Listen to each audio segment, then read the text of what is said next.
This is Aaliyah. She's a working mom of two, and it seems as if she balances the whole world on her shoulders. She's a real estate agent, a wife, and she's head of the PTA. And somehow, she gets it all done while keeping her house together.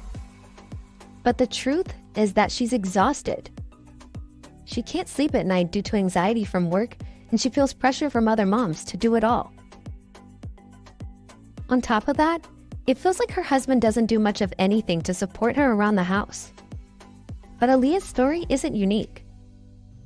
Many mothers around the world struggle with work-family conflict, and there's a large percentage of men who no longer feel like they have a role in the house. So, how did we get here? According to Arlie Hochschild, we're experiencing something called a stalled revolution, and the story starts with a major economic shift. As industries started booming, women were needed in the economy. Now, cultural values have shifted too, but there isn't much agreement on how to adjust to this change. Workplaces expect dedicated employees, and families still depend on mothers for domestic tasks like child-rearing, cooking, and cleaning. For example, the US has the lowest average paid maternal leave of any developed country in the world. This sends the message that work is more important than family. And believe it or not, paternal leave time is even lower. It's only 1 week, which sends the message that child-rearing is primarily for women, and men don't play an equal role as parents. And with women dominating the labor force, some men feel devalued, because traditional gender roles associate men with things like strength, protection, and providership. And with women doing more of these traditionally masculine things, many men feel like there's no place for them in the home. In fact, after marriage, the average man experiences a 1.4-hour reduction in housework per week, and the difference is even greater when men remarry, jumping to a 4.7-hour reduction. Additionally, women and girls are taking over educational spheres, and while this may be great for us, men and boys are falling behind. Essentially, important processes regarding adolescent maturation are delayed by up to 2 years in boys. And this neurological disadvantage takes place during one of the most important times in one's educational journey.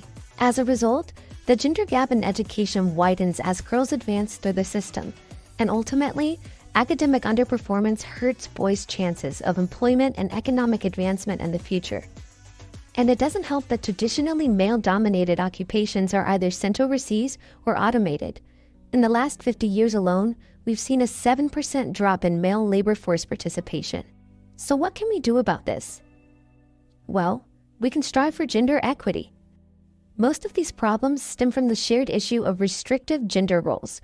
Women are stretched too thin trying to keep up with the times and manage their families, and men are getting lost and feeling dislocated in the world that keeps changing.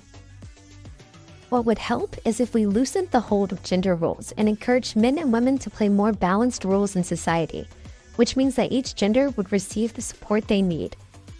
In turn, traditionally female occupations would be valued more, which would also encourage men to pursue them, and both partners would feel more supported in the household, giving parents more flexibility and time to focus on family. Additionally, this would alleviate social pressure on men who aren't the breadwinners in their households or choose not to work at all. To start, gender equity would be implemented in 3 major places. Education. First, we should make efforts to establish de-gendered family life and vocational education in schools. These classes would allow students to learn how to support themselves and learn important life skills like cooking, cleaning, and financial management. Plus, those who aren't best suited for traditional education would get hands-on experience with work.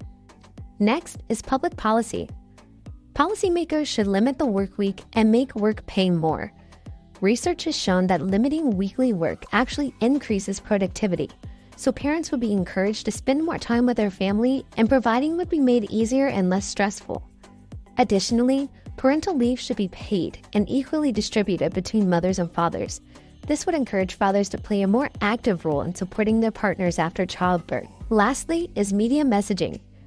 Efforts should be made in the media. Combined with policy changes, advertisements such as this one appearing on television, streaming services, and social media would help encourage a cultural shift towards gender equity. Ultimately, it will take a combination of strides in all of our major institutions to see a real change in the way that we interact with each other. But overall, ridding our culture of habits that monitor and limit gender behavior will make happiness more achievable for everyone.